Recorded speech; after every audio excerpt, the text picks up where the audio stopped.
आप सभी को प्रभु यीशु मसीह के पावन नाम में जय मसीह की। सबसे पहले मैं परमेश्वर का धन्यवाद देता हूं कि उसने हमें इस टेक्नोलॉजी के द्वारा एकत्रित किया। आप सभी भाइयों और बहनों को युवा प्रोग्राम के 5वें संस्करण में एमपी ब्रदरन यूथ फेलोशिप की ओर से तहे दिल से स्वागत करता हूं। आज का प्रोग्राम हम प्रार्थना से स्टार्ट करेंगे। उसके लिए मैं आग्रह करता हूं इवेंजलिस्ट बिजू एम जोस, जो खरगोन में रहकर परमेश्वर की सेवा कर रहे हैं, कि वे आज हमारे सन्मुख प्रार्थना में अगुवाई करें। स्वर्गीय पिता परमेश्वर प्रभु जी, हम आपको धन्यवाद देते हैं। हम आपकी स्तुति और तारीफ करते पिता जी आज का दिन के लिए।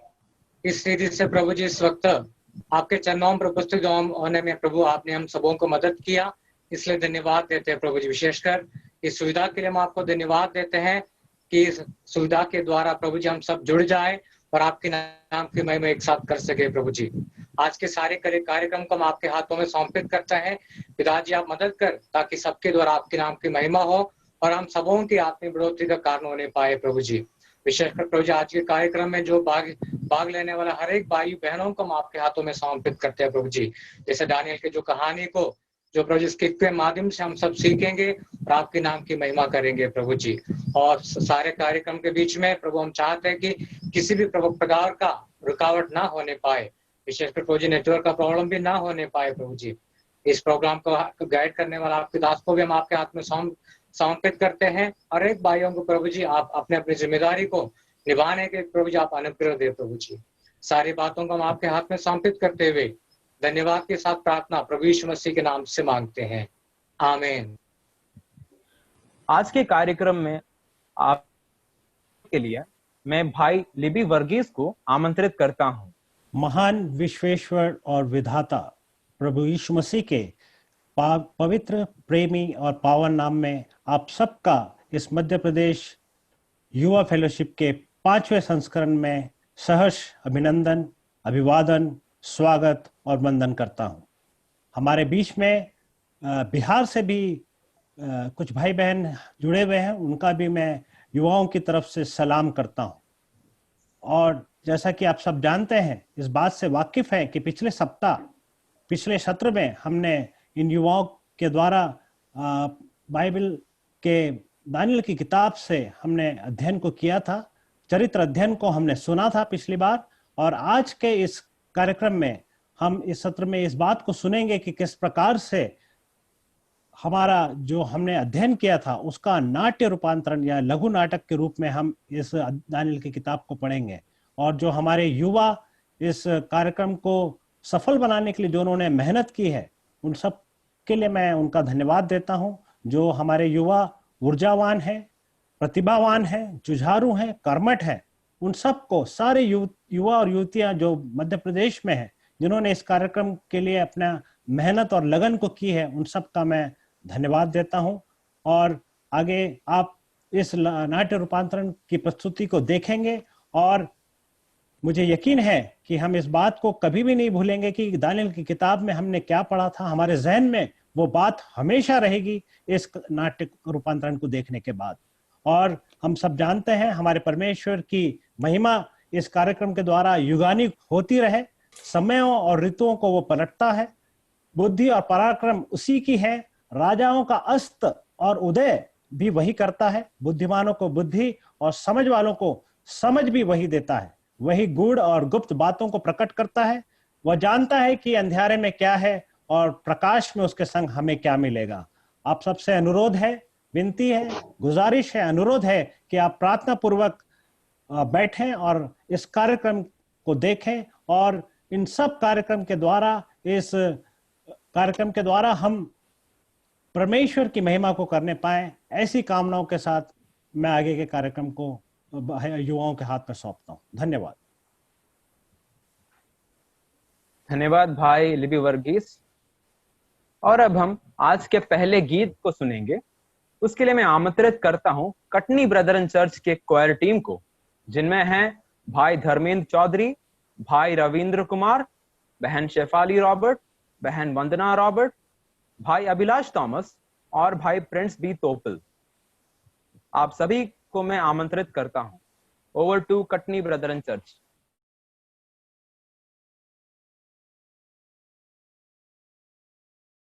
परमेश्वर के भक्तों की विश्वास की परख होती है। गीत के बोल विश्वास परखा जाएगा आनंद समझो है।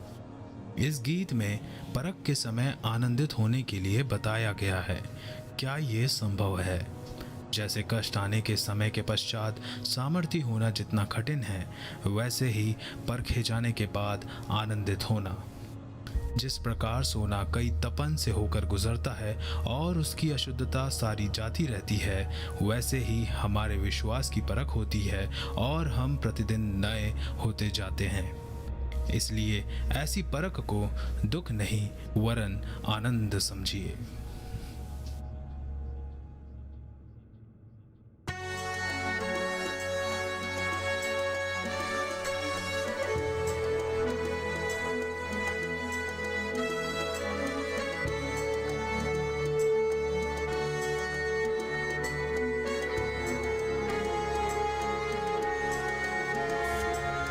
विश्वास परखा जाएगा आनंद समझो। शैतान तुमको डराएगा आनंद समझो। होगी परीक्षा धीरज बढ़ेगा, तपने के पश्चात सोना बनेगा। होगी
सोना बनेगा, आनंद समझो,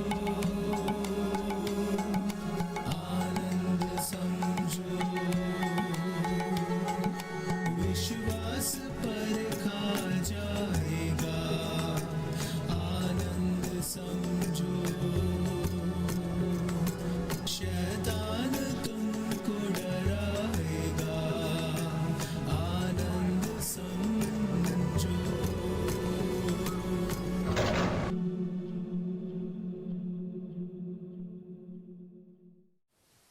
धन्यवाद कटनी टीम के क्वायर टीम, जिन्होंने इस गाने को बेहद अच्छे तरीके से गाया।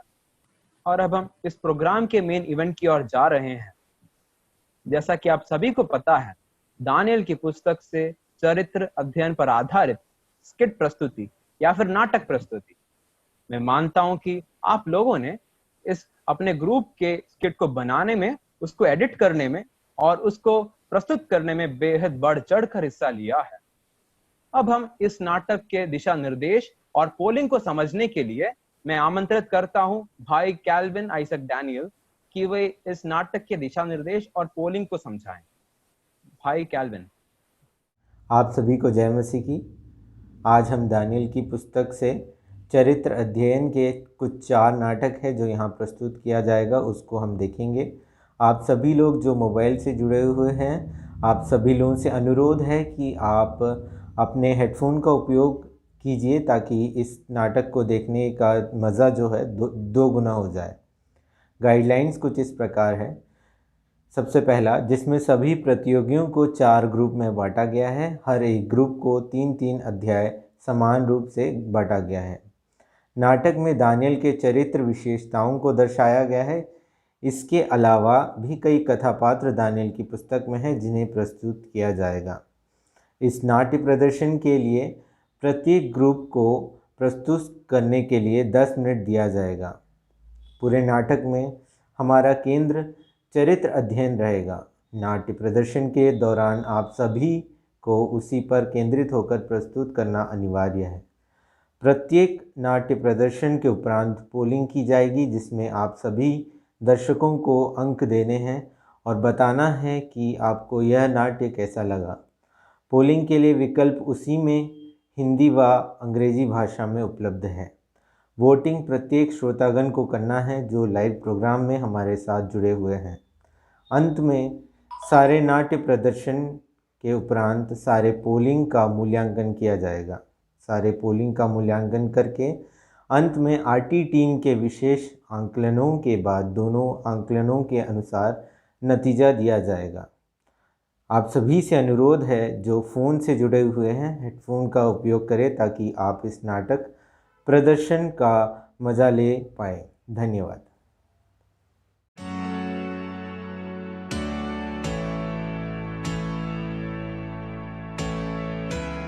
आज हम आपके सामने जूम के एक और अच्छे विकल्प के प्रस्तुत करने जा रहे हैं, जहां पर आप जूम में अपने मीटिंग में प्रवेश करेंगे। पहले प्रवेश करने के बारे में आप जानते हैं, मीटिंग आईडी को लिखिए और अपने नाम की जगह ग्रुप नंबर सबसे पहले, फिर बिंदी और फिर अपना नाम लिखिए। उदाहरण के लिए मैं बता दूं, अगर आप ग्रुप 1 में है 1.binuvargis, या आप अगर ग्रुप 2 में है तो 2.binuvargis। इसके अलावा आप कोई चिन्ह, कोई भी और बात ना लिखे, कोई वाक्य ना लिखे, सिर्फ ग्रुप का नंबर, बिंदु और अपना नाम। अब हम एक नए विकल्प के बारे में बताएंगे, जहां पर अगर आप किसी प्रश्नोत्तरी में भाग ले रहे हैं तो ये आपके सामने कैसे आएगा। ये आपको आपके मोबाइल स्क्रीन में सामने दिख रहा होगा, जहां पर ये प्रश्न लिखा है कि बाइबल में कितने किताब थे। आपको करना क्या है, सही उत्तर को पहचानना है और उस पर क्लिक करना है। जैसे ही आप क्लिक करते हैं वो नीले रंग में अंकित हो जाएगा, 66 किताबें हैं और नेक्स्ट पर आप क्लिक करें। दूसरा सवाल यहाँ पे मान लीजिए ऐसा पूछा है कि पुराने नियम में कितने किताबें हैं। तो बाइबल के पुराने नियम में हम जानते हैं 39 किताबें हैं, उसको आप क्लिक करें, नीले से अंकित हो जाएगा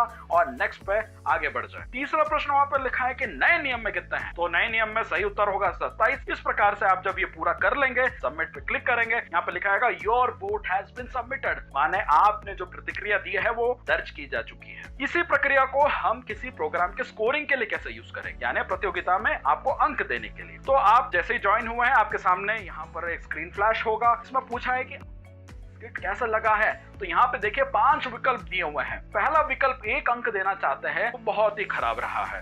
अगर दूसरा विकल्प हम देखते हैं, स्कोर हम 2 अंक देंगे, वो बहुत ही सामान्य था। तीसरा स्कोर 3, ये अच्छा था। 4 अंक दे रहे हैं, वो बहुत ही अच्छा रहा है। और 5 वो बहुत ही उम्दा था। इस पे क्लिक करें, नीले में अंकित हो जाएगा और नेक्स्ट पर दबा दीजिए। अगला प्रश्न ऐसा आ सकता है कि आपको कौन से ऐसा चरित्र के गुण है जो इस नाटक से आपने सीखा है। तो आपके सामने कुछ ऐसा विकल्प होंगे, आपने उस नाटक से क्या सीखा है, सिर्फ उसी को अंकित करना है और सबमिट पर क्लिक करें। आपकी प्रतिक्रिया यहाँ पे दर्ज की जा चुकी है। अब तीसरे हम आपकी प्रतिक्रिया चाहते हैं कि पूरे कार्यक्रम जो आपने देख लिया है वो आपको कैसा लगा है। तो वैसा ही एक स्क्रीन आपके सामने आएगा जिसमें कुछ प्रश्न होंगे और कुछ विकल्प आएंगे। जिस प्रकार से आपका वोटिंग हमें मिल जाएगी, प्रतिक्रिया मिल जाएगी। तो उम्मीद करते हैं कि ये 3 तरीकों से हम इन चीजों को इस्तेमाल करते हुए आपकी प्रतिक्रिया तुरंत और बहुत जल्दी जान पाएंगे। मान लीजिए कि आप इसी प्रक्रिया को कर रहे थे और गलती से प्रक्रिया से बाहर निकल गए हैं और आपको अब वो स्क्रीन दोबारा नहीं दिख रहा है। रिटर्न टू पोल आपको अंकित हो रहा होगा, आप उसको देखें, उस पर दबाएं और फिर से आप उसी पूरी प्रक्रिया को कर सकते हैं। अब यही सारी चीजें अगर आप किसी लैपटॉप या डेस्कटॉप पीसी से आते हैं तो यही सारे विकल्प मिलेंगे। आपको ऐसा स्क्रीन आपके सामने फ्लैश होगा और प्रश्नों के जवाब देने के बाद ही आपको सबमिट बटन का ऑप्शन दिखने लगेगा। उस पर दबाइए और आपके जवाब हम तक पहुंच जाएगा। उम्मीद है इस विकल्प को आप तुरंत ही इस्तेमाल करेंगे। धन्यवाद।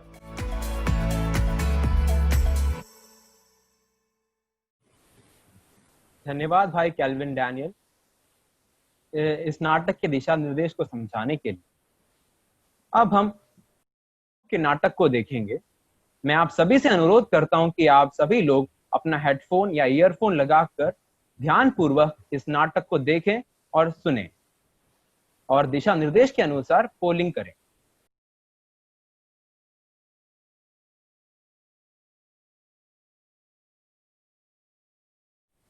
अब हम आज के दूसरे गाने को सुनेंगे जो है पवित्र समय प्रार्थना का।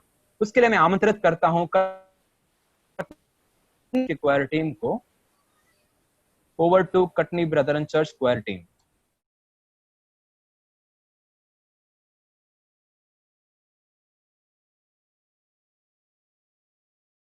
परमेश्वर के दास यंग बाउंड्स ने इस तरह कहा है, prayer moves the hand that moves the world. प्रार्थना उस हाथ को हिलाती है जो सारे संसार को हिला सकता है। एक विश्वासी का सबसे बड़ा हथियार है प्रार्थना, जो उस महान परमेश्वर को कार्य करने के लिए मजबूर कर देता है। हमारे अध्ययन के पात्र दानियल की भी एक बहुत बड़ी खासियत थी। उसने प्रार्थना किया और उस महान परमेश्वर को कार्य करने के लिए मजबूर किया और उस सिंह के मुंह को बंद कर दिया।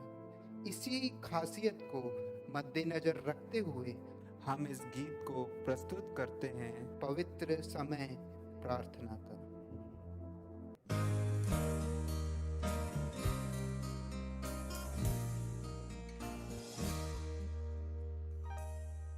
पवित्र समय प्रार्थना का, संसारी चिंता छोड़ूंगा और अपने पिता के सन्मुख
मैं धन्यवाद करता हूँ Katni brethren church choir team को, जिन्होंने इस मधुर गीत को हम तक प्रस्तुत किया और अच्छे से गाया। इसलिए मैं परमेश्वर का धन्यवाद करता हूँ। अब हम आगे के नाटक की ओर जाते हैं।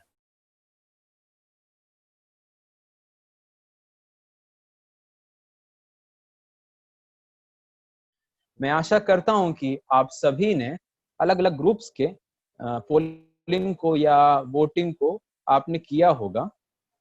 मैं सभी ग्रुप्स के पार्टिसिपेंट्स और ग्रुप लीडर को, को लीडर को और आरटी सपोर्ट्स को मैं धन्यवाद देता हूं, जिन्होंने इस नाटक को हमारे सम्मुख में प्रस्तुत किया।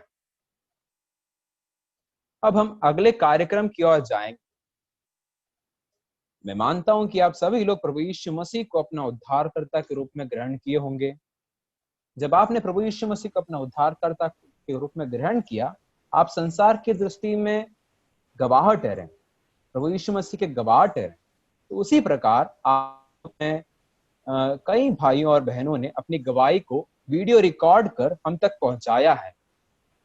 अब हम उन सभी गवाहियों को सुनेंगे। मैं आशा करता हूं कि आप ध्यानपूर्वक उन गवाहियों को सुनेंगे।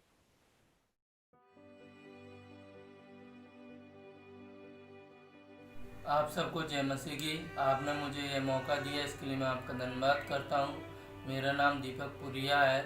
मेरा जन्म ग्वालियर में हुआ और ज़िला ग्वालियर है, और मैंने बीकॉम की पढ़ाई ग्वालियर में रहकर पूरा किया है। मेरा उद्धार सन 2013 में हुआ और 2014 में मेरा बपतिस्मा हुआ। उस समय से आज तक मैं मुरार कलसिया में रहकर प्रभु की संगति कर रहा हूँ। मेरे परिवार में 5 लोग हैं, माता पिता, एक भाई एक बहन है। मेरे पूरे परिवार का उद्धार हो चुका है और मैं एमकॉम की पढ़ाई आगे करना चाहता हूँ। उसके लिए आप प्रार्थना करें। मैं युवा मीटिंग में शामिल होकर प्रभु के बारे में बहुत कुछ सीखने को मिल रहा है, इसलिए मैं प्रभु का धन्यवाद करता हूँ। और मैं इंदौर कलसिया और इस मीटिंग को चलाने वाले सभी भाई बहनों का भी धन्यवाद करता हूँ। प्रभु हम सबको आशीष करे। धन्यवाद। सबको जय मसीह की। मेरा नाम मुकेश है। मेरा जन्म दिल्ली में हुआ, किंतु कुछ कारणवश मैं अपने माता पिता के साथ बामोर में रहता हूँ। और मेरा उद्धार सन 2011 में हुआ और तभी से लेकर मैं बामोर कलीसिया में जाता हूँ और परमेश्वर की आराधना करता हूँ। मेरे परिवार में 4 लोग हैं।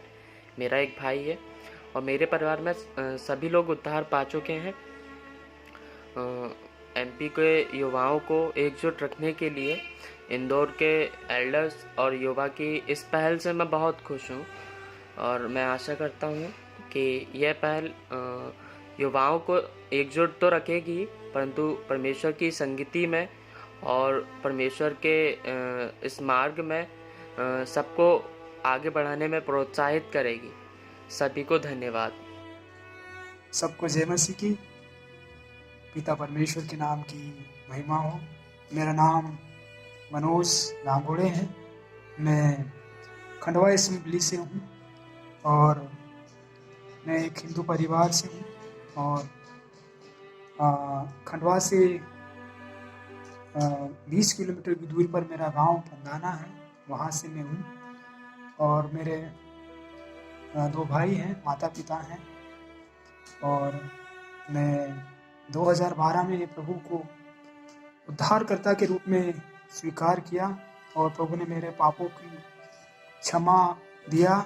मैं बहुत पाप और बुराइयों में था। प्रभु ने ऐसी भयंकर बुरी अवस्था से मुझे छुड़ाया है, इसलिए उस महान परमेश्वर को मैं धन्यवाद देता हूँ। और पहले अशांति में जीवन जी रहा था, संसार की दुविधाओं में था, शैतान की अधीनता में था, पर परमेश्वर ने मुझे अपने अनुग्रह में बुलाया, अपने पवित्रता में बुलाया, मुझे अपने बहुमूल्य लहू से धोया है। इसलिए उस महान परमेश्वर का मैं धन्यवाद देता हूँ।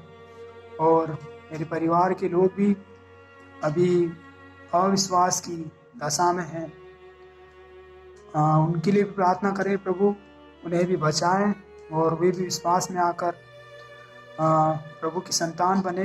प्रार्थना कीजिएगा और मेरे आत्मिक जीवन के लिए भी प्रार्थना कीजिएगा मैं रोज बरोज प्रभु में बढ़ूं, प्रभु के नाम की महिमा करते हुए जीवन जीऊं।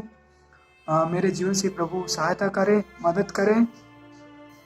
और मैं अभी एमए कर रहा हूँ, प्रभु सहायता करे, मदद करे। अभी एमए फाइनल ईयर है, उसमें प्रभु सहायता करे, मदद करे। और प्रभु की इच्छा हो तो अच्छे से गवर्नमेंट जॉब मिलने के लिए प्रभु सहायता करे, ताकि मैं भी उस प्रभु के कार्य में सहायता कर सकूं और उसके महान नाम में उसकी महिमा कर सकूं, उसकी आराधना कर सकूं और उसकी महिमा कर सकूं। पिता परमेश्वर के नाम की महिमा हो। जय मसीह की। मेरा नाम डारिन डेविड है। मेरा जन्म केरला जिला त्रिशूर में हुआ है। मैं भी अपनी पढ़ाई भोपाल में कर रहा हूँ। मेरा उद्धार सन 2017 दिसंबर 9 को हुआ है। मेरा बपतिस्मा अभी तक नहीं हुआ है। मैं संगति के लिए भोपाल ब्रदरन कलीसिया में जाता हूँ। मेरे परिवार में 4 लोग हैं। मेरा एक बड़ा भाई है। मेरे परिवार के सारे सदस्य उद्धार पा चुके हैं और मैं युवा से ही चाहूँगा कि वो इसी रीति से मध्य प्रदेश के युवाओं को और आने वाले समय के दुनिया भर के युवाओं को परमेश्वर के नाम में जागरूक और आशीषित करते रहें। धन्यवाद। आप सभी भाइयों को धन्यवाद और आपने गवाही पेश की, इसलिए मैं परमेश्वर को धन्यवाद करता हूं। और अब हम आज के मैसेज की ओर बढ़ते हैं। उसके लिए मैं स्वागत करता हूं अंकल सैम पी सैमुअल, जो भोपाल से हैं। सर्वप्रथम मैं सबको अभिनंदन करता हूं कि अलग अलग स्थानों में बैठकर बहुत ही अच्छा प्रस्तुतिकरण किया। उम्मीद भी नहीं कर सकते थे, टेक्नोलॉजी इतना आगे बढ़ चुका है कि कोई आपस में ना मिलते हुए भी इतना सुंदर तरीके से लोगों ने अपना प्रस्तुतिकरण किया। और दानियल के पुस्तक को मध्य प्रदेश के युवा जन तो रट लिया ऐसा लग रहा है। और सभी को अभिनंदन। जो ग्रुप 1 में हम देख रहे थे कि किसी बात पर समझौता ना करना, बहुत ही अच्छी रीति से बताया गया, विवरण वहां पर दर्शाए गए। और भले वो नाटकीय रूप में वहां पर बताए, लेकिन हर एक दिल को छूने वाले बातों को हम सुन रहे थे। ग्रुप 2 में ये बता रहे थे नम्र होना, दानियल के जीवन की गवाही के संबंध में और परमेश्वर को हमारी प्राथमिकता देना। बहुत अच्छा लगा, ये बहुत ही अच्छा लेसन था। ग्रुप 3 के द्वारा दानियल का दर्शन में परमेश्वर का भय मानना और मध्यस्थता की प्रार्थना, परमेश्वर की योजनाओं को जानना इत्यादि बातों को वहां पर प्रस्तुत किया। और ग्रुप 4 तो परमेश्वर का जन का छुटकारे के संबंध में वहां दानियल के समान एक जीवन बिताना और नम्र बनना इत्यादि विषय में वहां पर हम सुन रहे थे। मैं सभी पार्टिसिपेंट को अभिनंदन करता हूं, सभी ग्रुप को अभिनंदन करता हूं और विशेषकर आज जो मीटिंग में उपस्थित है सभी भाई बहनों को मैं अभिनंदन करता हूं और सबको प्रभु यीशु मसीह में अपना वंदन पहुंचाता हूं। और साथ ही साथ इस युवा कार्यक्रम के जो योजनाबद्ध तरीके से और जो प्रस्तुतिकरण जिस तरीके से जो हमारे युवजन ने किया है और उसके लिए जो आगे आए हुए सभी व्यक्तियों का मैं परमेश्वर से उन्हें और आशीष दे इस प्रकार से विनती करता हूं, ताकि आए दिन इस प्रकार के कार्यक्रम हमारे युवजन को और उत्तेजना देने के लिए और प्रेरणा देने के लिए और प्रभु के नाम की महिमा इन बच्चों के द्वारा, इन युवा पीढ़ी के द्वारा होने के लिए प्रभु सहायता करे। मैं समझता हूँ मेरे पास अभी कुछ समय जो दिया गया है 10 मिनट है, लेकिन उम्मीद करता हूँ 10 से आगे बढ़ भी जाए, शायद मुझे माफ करेंगे, लेकिन कोशिश करूंगा 10 मिनट में मैं अपना जो बातों को समाप्त करूं। यहाँ पर मुझे कर्तव्य दिया गया है कंक्लूशन के लिए, और कंक्लूशन के लिए मुझे ऐसा नहीं लग रहा है कि कुछ खास विषयों को वहां पर बताना चाहिए, ताकि सारे विषयों को वहां पर टच कर चुके हैं। और कुछ दिनों से इसके अध्ययन भी चल रहे थे ग्रुप में बैठकर, और उस अध्ययन में भी कुछ तो मुझे भी सुनने के लिए अवसर मिला, सभी तो नहीं सुन पाया। और उसमें भी काफी कुछ विषयों पर चर्चा किया गया। और शुरुआती तौर पर भाई कुरियनसन के द्वारा इसका इंट्रोडक्शन बताया था, उसमें भी सुना बहुत सारे विषयों को वो भी टच किया। यदि हम 1 से लेकर 6 अध्यायों को जब देखते हैं दानियल के संबंध में, और दानियल को राजा के अधीन रहते हुए दानियल के जीवन किस प्रकार था, और किस प्रकार के जो एक युवा पीढ़ी के लिए एक उदाहरण बना रहा, या उस समय के हो या आज के समय के हो, कभी के लिए हो, वो किस प्रकार के उदाहरण था, इस बातों को हम देख रहे थे। और 6 से आगे जब हम देखते हैं, वो भविष्यवाणी के संबंध में बताया गया है 70 साल की बंधुआई, और उस विषय में जो यिर्मयाह नबी के द्वारा जो भविष्यवाणी किए गए थे, उस भविष्यवाणी को पूर्तिकरण हम देखते हैं। और आगे उस बंधुआई के समय को समाप्त होना है, और उस समय के लिए जो कार्य करने के लिए दानियल तो अपने आप को एक प्रतिनिधि बना करके उनके बीच में खड़ा हुआ। हम सोच के देखें, दानियल अपने 15 साल की उम्र में, 15 हो या 17 हो, इस प्रकार से अलग अलग विचार हैं, लेकिन युवा समय में अपना कार्यकाल को वहां पर प्रारंभ करते हैं। जब इज़राइल से नबूकदनेस्सर राजा ने चढ़ाई किया, योआकीम के जो समय था, उस राजा को और वहां पे लोगों को बंधुआई में लिया था, तो कुछ युवा पीढ़ी को उस नबूकदनेस्सर राजा चाहते थे। मैंने इस विषय पे जब सोचा, तो वह पहले अध्याय में हम देख रहे थे कि वो किस तरह के लोगों को वहां पर चाहते थे करके वहां पर लिखे थे। तो 1:4 में लिखा है, जो निर्दोष, सुंदर और सब प्रकार से बुद्धि में प्रवीण और ज्ञान में निपुण और विद्वान और राज मंदिर में हाजिर रहने के योग्य हो, इस तरह के लोगों को वहां पर राजा चुनता है।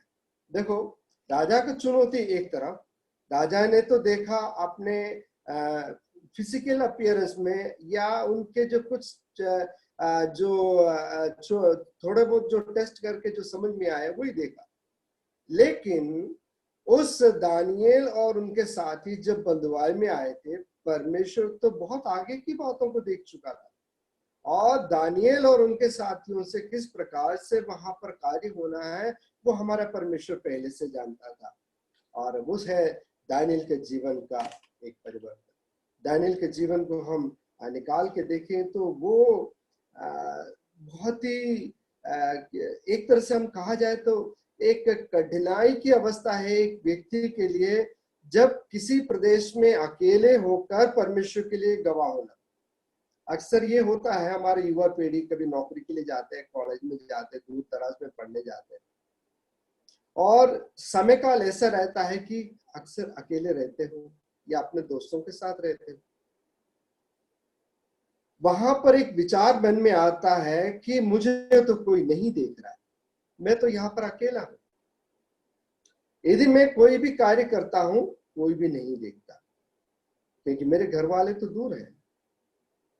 ऐसे विचारों के मध्य में दानियल के जीवन एक बहुत ही एक अच्छा उदाहरण। दानियल के पास भी कोई नहीं था, दानियल चाहे मनचाहे जीवन बिता सकते थे।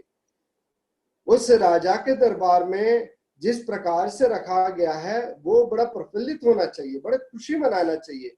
देखो, राजा ने मुझे चुना क्योंकि मुझ में बुद्धि है, मुझ में ज्ञान है, मुझे सुंदरता है, कोमलता है, ये सोचना चाहिए था। लेकिन दानियल के विचारों को देखो, थोड़ा सा हम अपने जीवन के साथ तुलना करके देखो, मैं कहां पर खड़ा हूं, मेरा सोच विचार कहां पर है, मैं अपने बुद्धि पर कितना घमंड करता हूं, मेरे सुंदरता पे मैं कितना घमंड करता हूं।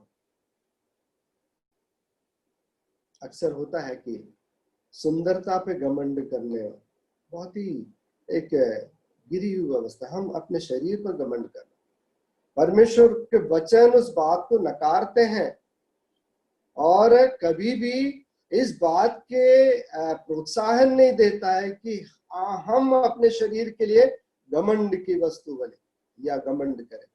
और वहां पर दूसरी बात को हम देखते हैं कि वो नबूकदनेस्सर राजा तो लेके आया बुद्धिमान और बड़े कोमलता, सुंदर और अति सामर्थ्य जवानों को, वहां पर उनका नाम बदल दिया गया।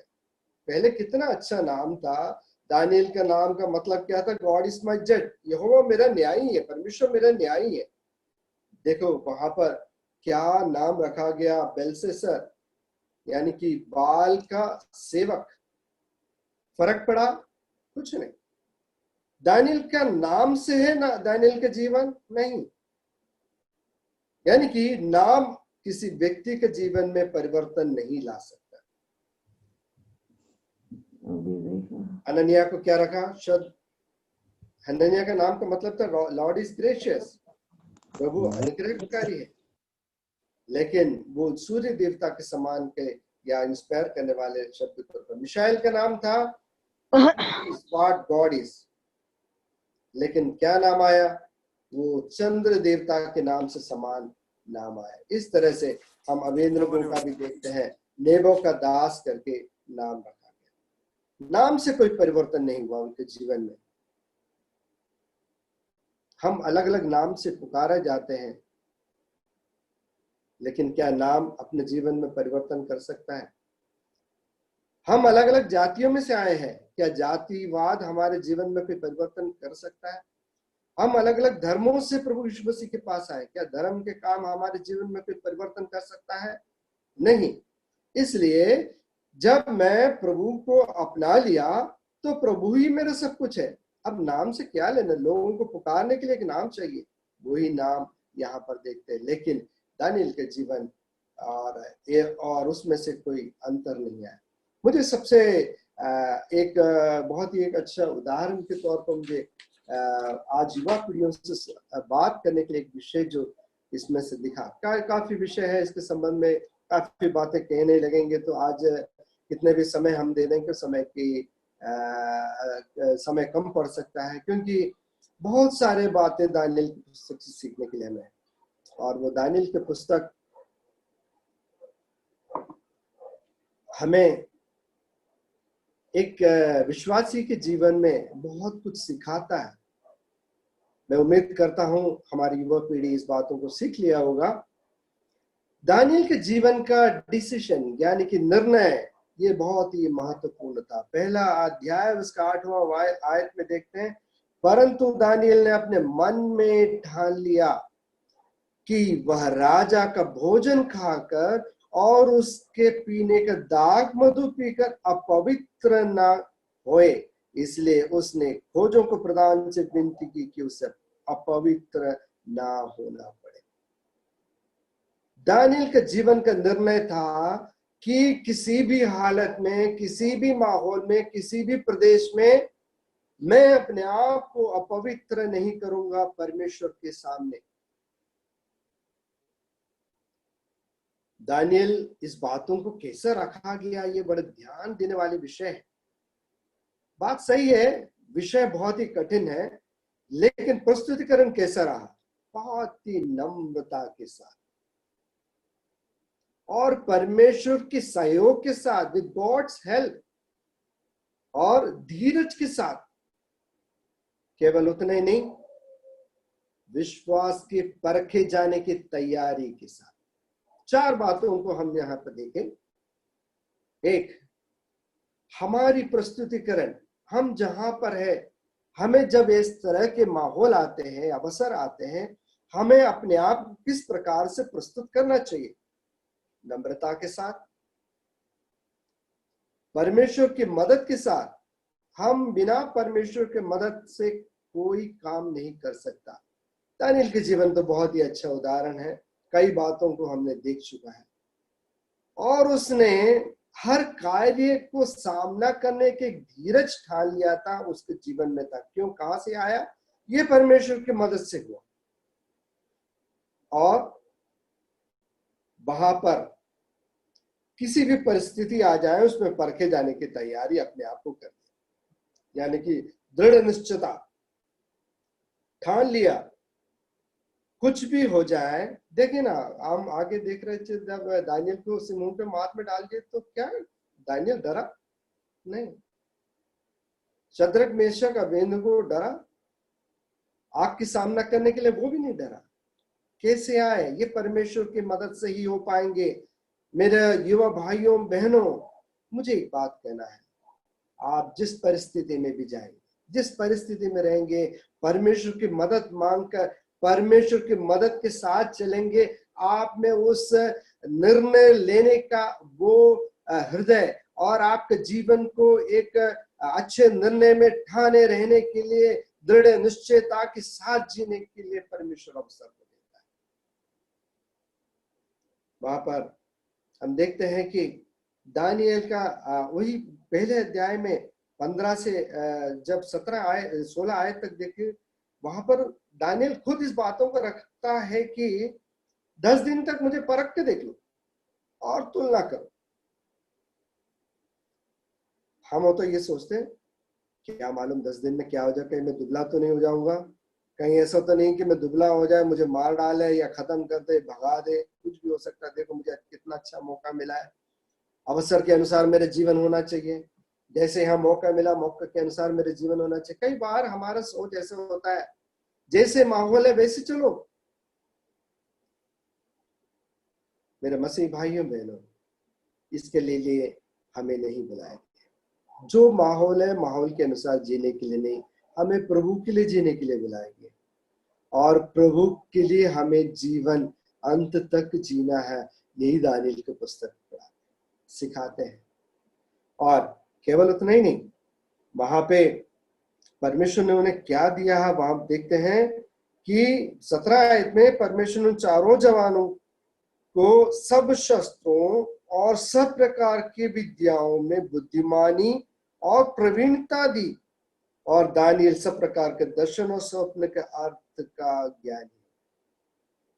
राजा की चुनौती तो ज्ञानियों के थे, लेकिन परमेश्वर वास्तव में उनको ज्ञान देता है। यहाँ पर विद्याओं में बुद्धिमानी और प्रवीणता दी, जो परमेश्वर देता है और कोई नहीं सिखा सकता। उस राजमहल में रहते हुए उस 3 साल के उनके जो कोर्स के बीच में कभी भी वो नहीं सिखाया होगा जो परमेश्वर ने उन्हें सिखाया। परमेश्वर का वचन जो हमें सिखा सकता, कोई दुनिया में नहीं सिखा सकता, कोई टेक्नोलॉजी नहीं सिखा सकता, हमारे जीवन में किसी प्रकार से कोई भी नहीं बता सकता। यह है परमेश्वर का वचन का जो हमारे लिए जो अनुग्रह जो मिला है, यह परमेश्वर के वचन का आशीष जो हमें मिला है। कौन ये बात हमें सिखा सकता? कोई दुनिया सिखा सकता है? कितने ज्ञानी पंडित, कितने बड़े साइंटिस्ट इन बातों को सिखा सकता है? नहीं। आज आप और हमें ये सौभाग्य मिला है, इस बात को हमें समझना है, और इसलिए उन चारों बातों में वो उत्तीर्ण हो गया। देखो, नम्रता के साथ उसने अपने जीवन काल को बिताया। परमेश्वर के बार बार परमेश्वर के पास जाकर वो मदद मांगता रहा। हम वही बातों को देख रहे थे कि वो 3 समय जाकर प्रार्थना करता था। जब भी जरूरत होता था अपने दोस्तों को भी बोलता था हम प्रार्थना करें इस विषय के लिए, और दृढ़ निश्चय के साथ अपना जीवन बिताया और अपनी परीक्षा के लिए तैयार रहा। मेरा भाई बहनों से इसी बात को मैं कहना चाहता हूँ। हो सकते हैं आप स्कूल में जाने वाले बच्चे हो, स्कूल में पहुंचते से या स्कूल में अपने दोस्त यारों के बीच में हमें प्रभु के लिए किस तरह से रहना है। कॉलेज की माहौल एक अलग होता है। हो सकता है आप माँ बाप से दूर हो, अकेले हो, लेकिन मैं मेरे परमेश्वर के लिए किस प्रकार से गवाह के रूप में जी सकता हूँ।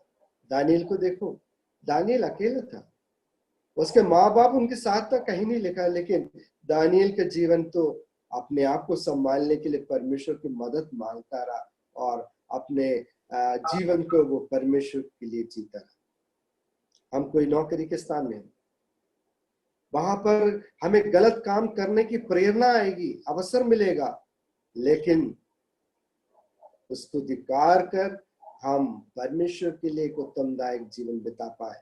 उस नौकरी में लोग कैसे, जिस प्रकार से नबूकदनेस्सर राजा, बेलशस्सर राजा कहते हैं ये दानिएल का परमेश्वर, हम अपने नाम को वहां पर रख के देखें, ये राजू का परमेश्वर, ये बिजू का परमेश्वर, ये जो नाम रख के अपने नाम रख के देख लीजिए, वहां लोग कहें ये होना चाहिए हमारे एक जीवन।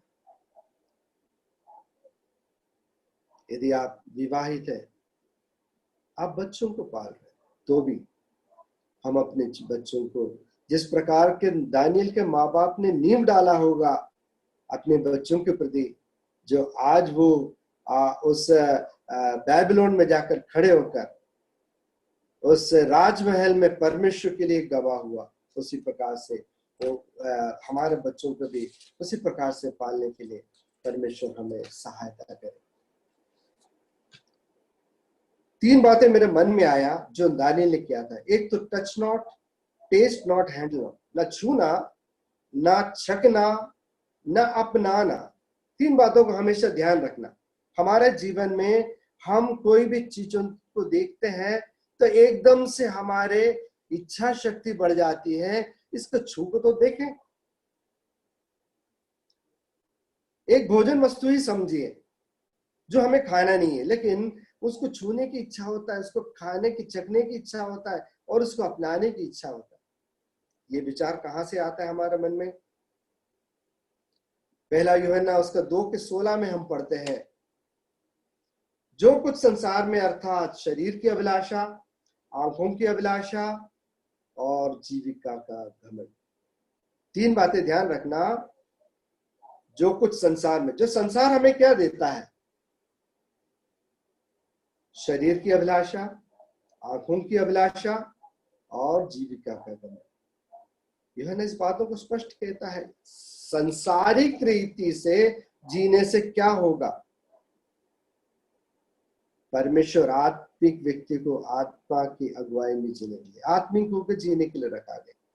चले हम पीछे और जाएंगे तो हम एदन के वाटिका की ओर जाते हैं। वहां पर इन तीनों बातों को हमें देखने के लिए मिलता है। वहां पर उत्पत्ति 3:6 में देखते हैं, जब शैतान ने उस हव्वा के सामने प्रकट हुआ और 3 बातों को रखा। वो 3 बात क्या है? ये बोलते हैं कि खाने में अच्छा, देखने में मन भाव, बुद्धि देने के लिए चाहने योग्य। ये 3 बात है जो शैतान हमेशा एक विश्वासी को अपने विश्वासी जीवन से दूर रखने के लिए प्रयोग करता है। ध्यान रखना, वो सबसे पहले दिन वाटिका में बोला, देखो कितना अच्छा है, खाने के लिए बहुत अच्छा है, स्वादिष्ट है, और देखो देखो कितना सुंदर है। उन शब्दों को याद करो, शरीर की अभिलाषा, आंखों की अभिलाषा, और फिर क्या कहते हैं? बुद्धि देने के लिए चाहने योग्य है, जीविका का घमंड। उसका परिणाम क्या हो गया?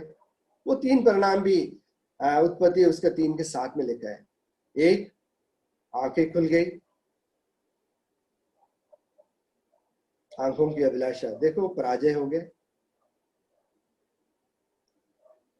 दूसरी बात, मालूम हुआ कि वो नंगे हैं, शरीर की अभिलाषा देख लिया, कितना पराजय हो गया।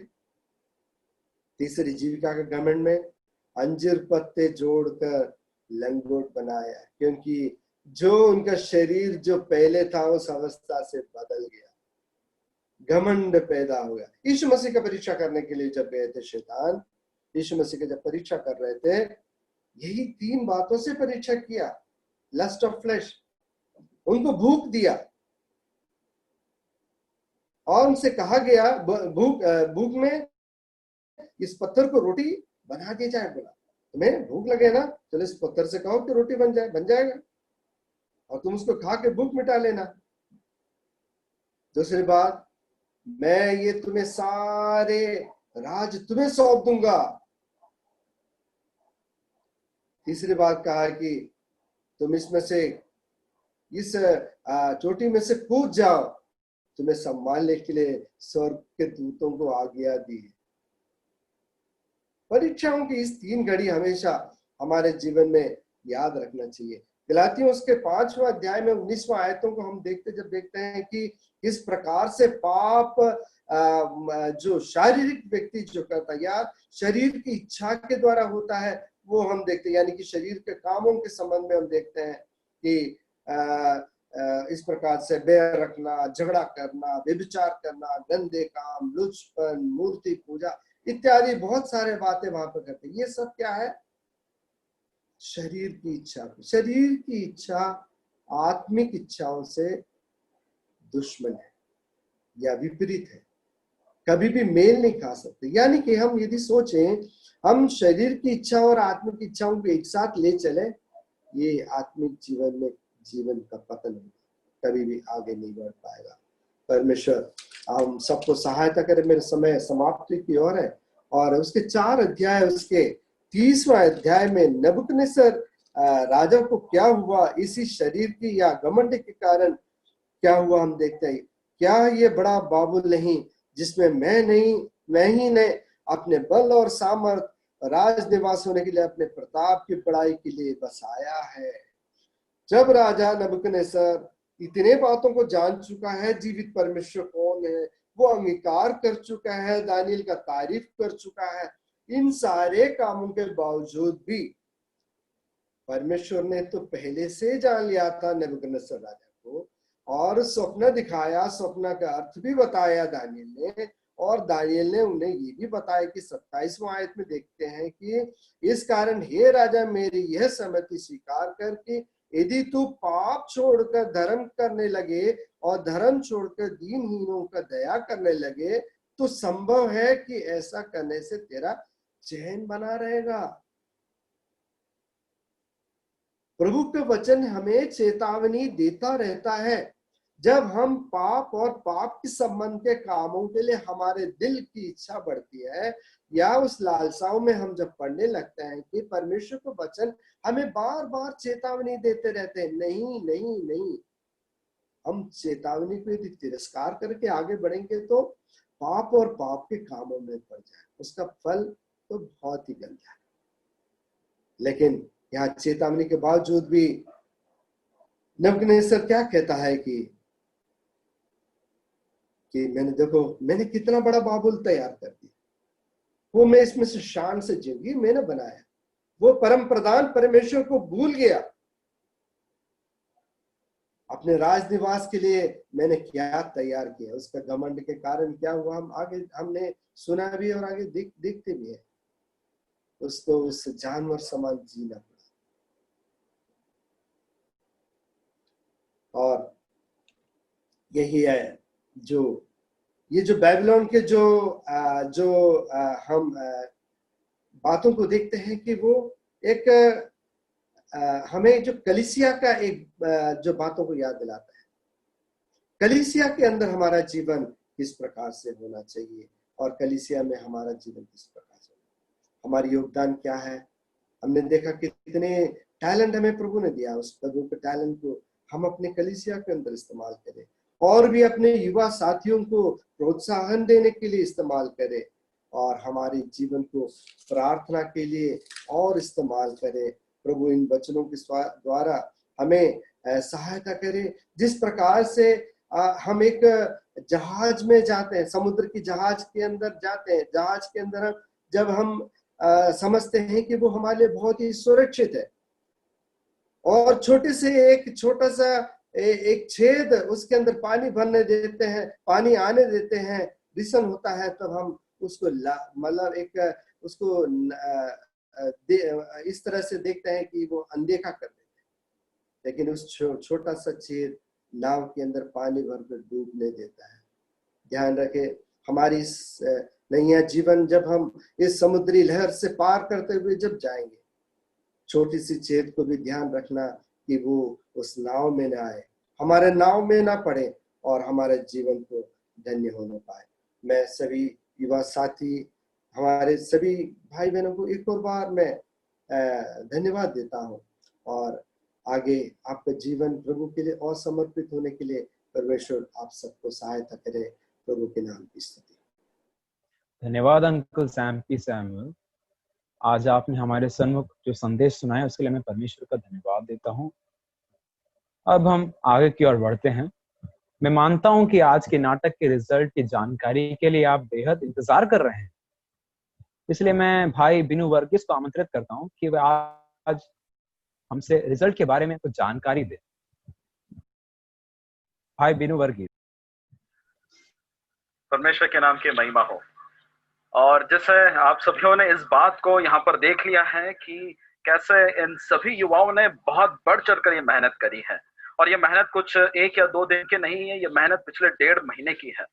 जी हाँ, अगस्त के महीने में ही इस बात की योजना बनाई गई थी कि हम एक चरित्र अध्ययन पे आएंगे और बाइबल के चरित्र अध्ययन डैनियल से बेहतर कौन हो सकता है उसकी शुरुआत करेंगे।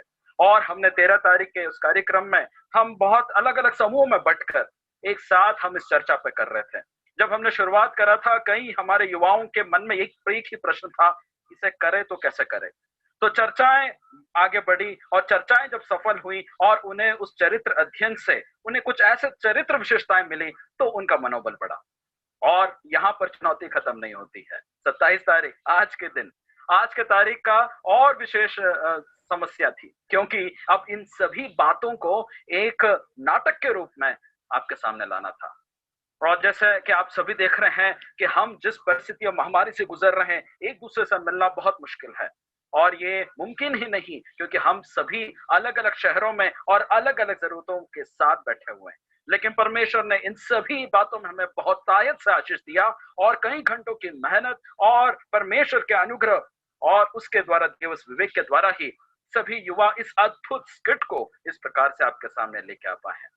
और इसी के लिए जब इनकी मेहनत को हम देख रहे थे, हम भी इस प्रकार से सोचने लगे कि उपहार इसका क्या रखें, क्योंकि एक प्रतियोगिता है। भले ही हम सभी सीखने की प्रतियोगिता जरूर रख रहे हैं, लेकिन इसके साथ में ही स्किट को बेहतर रूप से प्रस्तुतिकरण के भी एक प्रतियोगिता है। और इसके उपहार के स्वरूप में हम युवा की सभी टीमों ने इस बात पर चर्चा करी और सहमति ली कि हमारे 4 ग्रुप में से जो ग्रुप विजेता होगा उस एक ग्रुप का ही वीडियो यूट्यूब पे जाएगा। जी हाँ, सिर्फ एक ग्रुप का ही वीडियो जो कि युवा के ऑफिशियल यूट्यूब पर जाएगा और जो सभीों को देखने के लिए लभ्य होगा। और बाकी जिन्होंने आज लाइव देखा है, ये दोबारा मौका शायद नहीं मिल पाए कि आप बाकी वीडियोस को भी देखें। सो इसलिए ये बात और भी रोचक हो जाता है कि हमारे लिए ये नतीजा क्या है।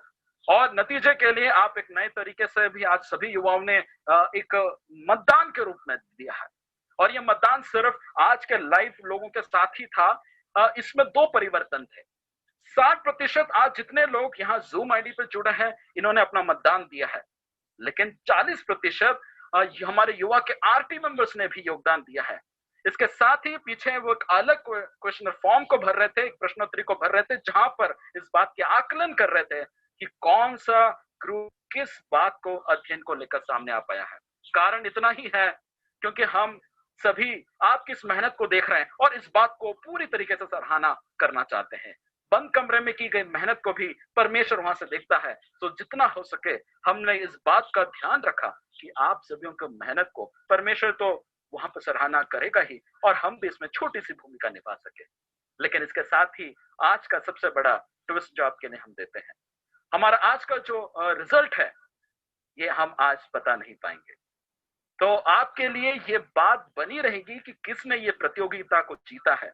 आने वाले समय में और इसी हफ्ते में आप बहुत जल्द देखेंगे कि हम कैसे उस ग्रुप को चुनते हैं, क्योंकि अभी आकलन जारी है और इस आकलन की समीक्षा करते हुए जब हम सारे अंकों को जोड़ेंगे तो एक ग्रुप आपके सामने होगा और ये एक जबरदस्त तरीके से आपके बारे में सामने दिखेगा कि कौन है जो इस प्रतियोगिता को जीता है। तब तक आप प्रार्थना में लगे रहें, दिल थामे बैठें और इस मजा को आगे बनाए रखिए। परमेश्वर के नाम की महिमा हो।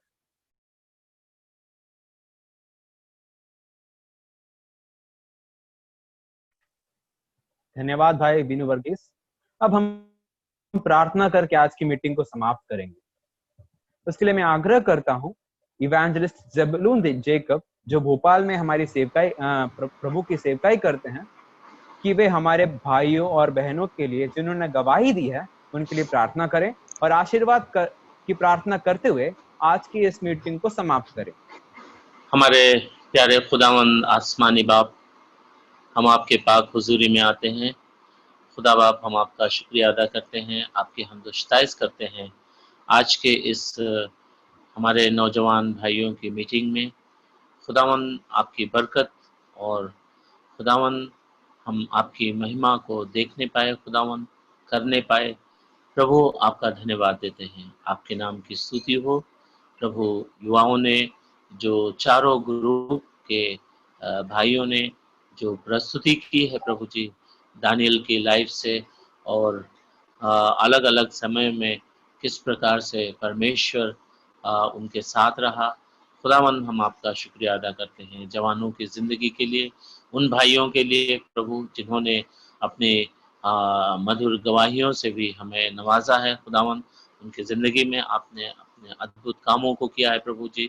हम उन तमाम भाइयों को नाम बनाम आपके दस्ते कुदरत में, आपके निगहदश्ती में देते हैं खुदावन। उनके विश्वास में, जीवन में बढ़ने के लिए, उन्नति करने के लिए प्रभु सहायता कीजिए। जैसे दानियल, सदरक, मेसक, अबेदनगो और बहुत सारे जवान जो हम बाइबल में जिनके किरदार को पढ़ते हैं खुदावन, जैसे दानियल में जो हम पहली बात देखे थे कि उसने ये तय किया था कि मैं अपने ज़िंदगी में वो अपने आप को अलग करेगा और किसी भी अशुद्ध चीज़ों से अपने आप को अशुद्ध नहीं करेगा। एक पवित्र ज़िंदगी के लिए उसने एक बहुत बड़ा इक़दाम उठाया था खुदावन, और उसने ऐसा एक संकल्प किया था, निर्णय लिया था। प्रभु आज हमारे जवान भाई बहन लोग भी इसी प्रकार से एक दानियल की ज़िंदगी से प्रभावित होकर के प्रभु आपके लिए एक पवित्र जीवन जी सके। प्रभु हम धन्यवाद देते हैं उन तमाम भाइयों को जिन्होंने गवाही दी और जिन्होंने स्किट के ज़रिए प्रभु आपकी महिमा की, और दानियल की ज़िंदगी को और दूसरे सदरक, मेसक, अबेदनगो की ज़िंदगी को दारा बादशाह के काल में और दूसरे बेलशस्सर बादशाह के समय में किस प्रकार से आप उनकी हर हालात में, हर परिस्थितियों में उनके साथ रहे, उसके लिए धन्यवाद देते हैं प्रभु। और सुंदर संदेश के लिए उसी से प्रभु भाई जोजी को भी आपने सहायता किया प्रभु, आपके वचन से उद्बोधित करने के लिए। खुदावन हम आपका शुक्रिया अदा करते हैं, आपका कलाम में हम बने रहें, आपका कलाम हम में बना रहे खुदावन। हम एक फेथफुल ज़िंदगी जीने पाएँ, दानियल के समान ज़िंदगी जीने पाएँ प्रभु। हमारे जवान भाइयों बहनों को जो कसरतुल तादाद से हैं, मध्य प्रदेश से हैं प्रभु जी, सबको आपके हाथों में सौंपते हैं, और दूसरे भी भिन्न भिन्न इलाकों से हमारे बीच में जुड़ने पाए उन सभी भाइयों को जो बिहार से, यूपी से और अलग छत्तीसगढ़ से कई स्टेट से जुड़े हमारे साथ प्रभु, हम के लिए धन्यवाद देते हैं। राजस्थान से जुड़े भाइयों को हम आपके हाथों में सौंपते हैं, धन्यवाद देते हैं पिता। आपके नाम की स्तुति महिमा होने पाए प्रभु जी। आने वाले समयों में हम जब भी दूसरी बार इस तरह से कोई भी जलसा मुनक़िद करते हैं, खुदा बाप आप उन सबके साथ हो, और ख़ास तौर से जो इसके सरबराह हैं, जो इसके लिए मेहनत किया है, इसके पीछे टेक्नोलॉजी के पीछे जिन भाइयों ने अपने योगदान दिए हैं प्रभु, उन सबों को आप के हाथों में सौंपते हैं, उन्हें आशीष और बरकत दें, धन्यवाद देते हैं। सारा आदर, महिमा, सम्मान सब कुछ हम आपको देते हुए हमारी इस प्रार्थना को हमारे उद्धारकर्ता खुदावंद यीशु मसीह के नाम से मांगते हैं, आमीन आमीन। अब हमारे खुदा बाप की मोहब्बत और खुदावंद यीशु मसीह का फजल और पाक रूह की रिफाकत और शराकत अब से लेके अब्दुल्लाबाद तक हर एक के साथ होता रहे, आमीन।